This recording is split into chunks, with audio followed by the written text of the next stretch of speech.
Hello and welcome back to the channel. Jacob Payton here, and today we're talking about my October TBR, which is of course my to-be read list. This is a little different than some of the other videos I do, and I thought this would be kind of fun way to start the new month, and also to help keep me a little more accountable about actually finishing half the books that I start. I do have a whole bunch of books that I will be reviewing this month. Most of those are books I finished in September. There are a lot. I've already finished Stephen King's Fairy Tale, which I'm excited to talk about, as well as the sequel to Adam Cesar's Clown in the Cornfield, which is Clown in the Cornfield 2 Friendo Lives.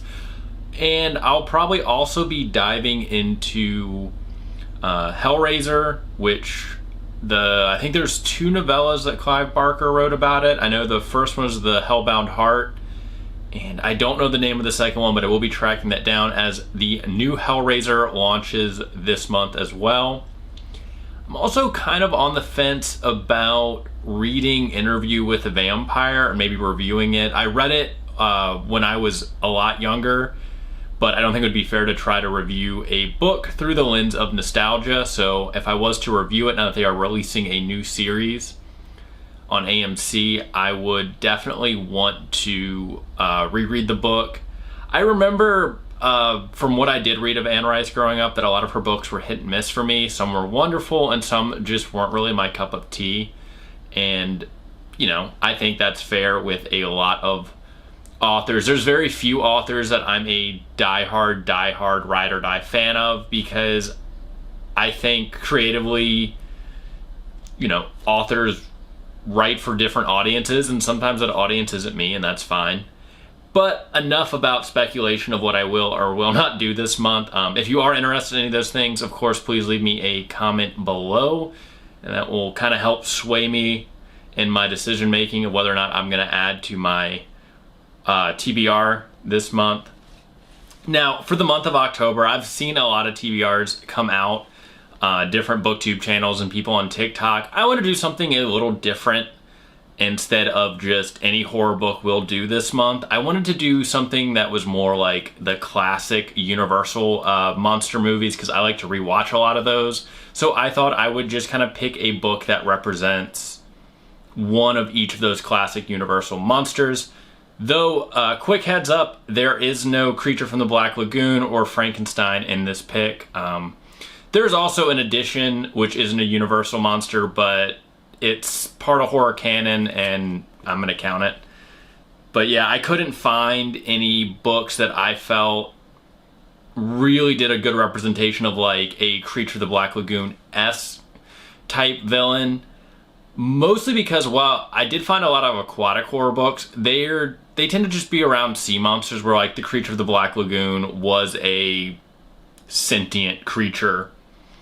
So I didn't really want to do that. I didn't want to, and I read a lot of books that are basically just like Jaws, so I didn't want to do that. And then I couldn't really find a lot of Frankenstein-esque books that weren't Frankenstein, if that makes sense. There's a lot of Frankenstein derivative works, but I wanted something that was not Frankenstein, if that makes sense, as the Frankenstein book isn't really my favorite, and Frankenstein as a character isn't really my favorite. I did think of maybe seeing if the World of Darkness RPG line had any Promethean books, because that is a race of characters within the World of Darkness universe. But then just kind of decided against it, because I decided 5 books was more than enough and not to go too crazy this month, as October is the month of my birthday and tends to be a very busy month for me. So, in no particular order, I will get started on this TBR. First up, we have Rapid Heart by Jeremy Wagner. I've been meaning to read this book for a while. I got it way back when as part of a one of those book boxes from Nightworms. I mean, this was, it's probably sat on my shelf for like a year and been on my TBR list. So I definitely decided this was the year that I was going to read this book, and October seemed a great month of it. And this, of course, is representing zombies in my classic monster reading list. I'll read the back of it for you guys. It says, "How far will you go for love when all you love is dead? 6 months after the necro-rabies pandemic has turned the world into hordes of rabid undead known as Cujos, 21-year-old Rhonda Driscoll discovers her zombified fiance Brad in her hometown. Fearing that her Marine Colonel father will kill undead Brad, Rhonda flees, taking a road trip with Brad in tow, in hopes of starting a new life in a frightening and uncertain world complicated by numerous perils, pure horror, joy, heartbreak, and unconditional love. Yeah, I mean, this just seems fun, and I love this cover. So I am excited to read this book. I usually am not that big into zombie books, but I've already started some of it, and I'm going to be honest, this book is a lot different from what I was expecting, and definitely in a fun way. Next up is one of my Paperback from Hell's books. There's actually 2 or 3 of them on this list because basically I decided to use October to not only read some good monster fiction, but to also basically just read some books that have been sitting on my shelves for a long time that I, for whatever reason, probably because of new releases, keep putting off. This is Erebus, is what I chose for vampires, by Sean Hudson, the author of Slugs and Spawn. And it says The Village of the Damned. And it's got, you can kind of see, I know this is not a great copy, but you can see the guy's fangs right there. Very classic red-eyed fang vampire feel through the broken glass. And it says on the back, Village of the Damned. Wakely was a small farming community, a mere fly speck on the map. But there was something terribly wrong there, something wrong with the people. They were pale and gaunt. Many had abnormally long fingernails, and some had noticed an enlargement of their canine teeth. They were frightened at first, but soon came to love the darkness and hate the sunlight. They didn't want any strangers there, but they had a sudden craving for bloody raw meat, and the supply of animals was running low. ... There was something wrong with the town of Wakely, and something that will chill you to the marrow of your bones.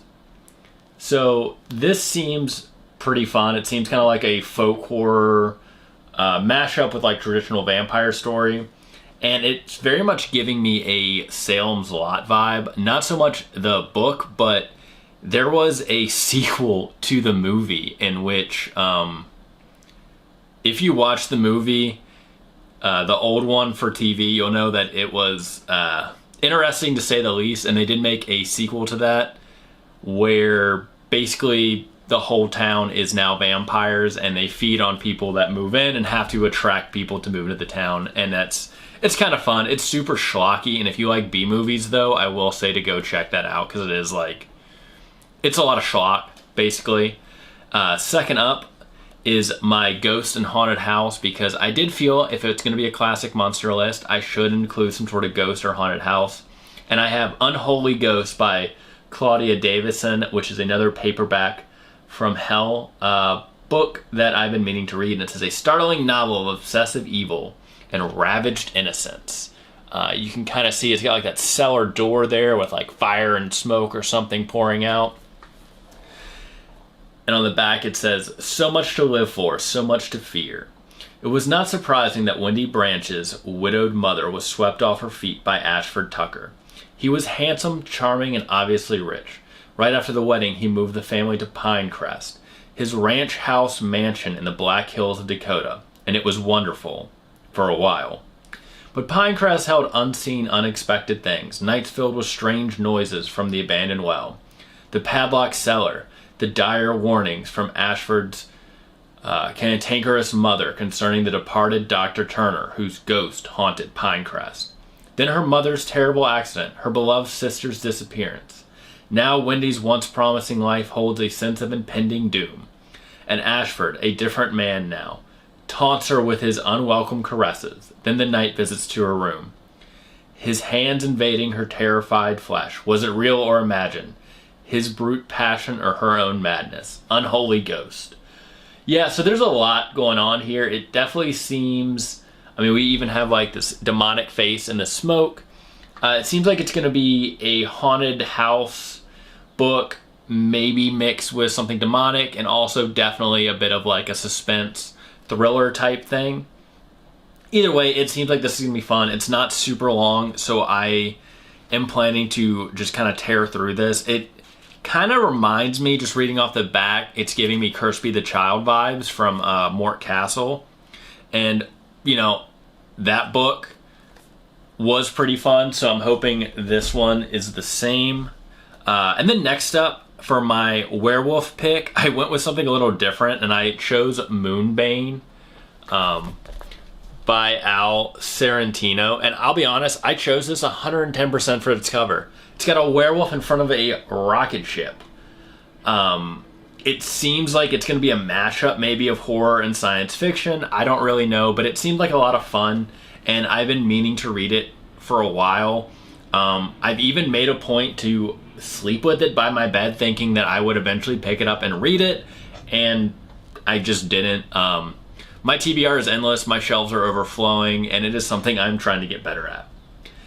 On the back it says, Blood Moon. One cold night, winter night, Jason Blake and his son Richie are drawn outdoors by a magical sight. A meteor shower so bright, so long-lasting that they can scarcely believe it is a natural event. They are thrilled when one of the golden rocks falls into the field behind their rented farmhouse. But before the night is over, Jason's wife is brutally murdered, and his own son is hideously transformed as every man, woman, and child on Earth becomes the helpless prey of an ancient pack of beings with an insatiable appetite for destruction and blood. Now Jason must survive a perilous trek across a wasteland of mounting horrors to locate a small band of scientists and soldiers, with a bold plan to stop the monstrous invasion and the monsters within themselves. So yeah, this seems pretty fun. There's even a blurb here from Joe R. Lansdale, whose books I very much enjoy, and it says, Al Sorrentino's Moonbane is a stylish B-movie of a novel, fast-paced and poetic and scary in the old-fashioned sense of such fine bee-chillers as The Cat People and I Walked with a Zombie. That is a glowing review if I've ever heard one, and just makes me more excited to read this book. The next book I cannot hold up, but it is for The Mummy, because I do love mummy movies. I love the original Universal Monsters mummy movies. I love the Mummy series, which isn't very much a horror movie, although when I was a kid, the scene with the mouth coming out the sand used to freak me out. And I even love Disney's Under Wraps, the original and even the newer version, although the newer version to me doesn't hold up as much as the original version, which you can't really find anywhere because I believe there was a rights issue. But I chose for that book is, for my mummy choice, is Brian Moreland's Tomb of the Gods, which just seems like a straight up mummy horror book. I mean, it's exactly what I was looking for. I can't really hold up and read the back of it for you guys, but from my understanding and what I've read so far, it is just straight up mummy is brought from Egypt, mummy's curse unleashed,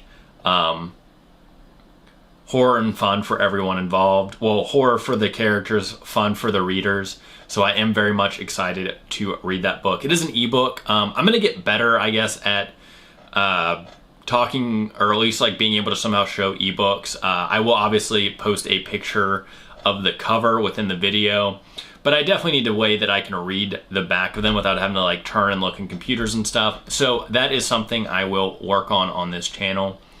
And that is my October TBR. Obviously, I tried to do as many classic monsters as I could, but I did leave some out. I left out witches, definitely, as well as like Frankenstein, and what else did I say? The Creature of the Black Lagoon. I couldn't find one I really felt fit that niche.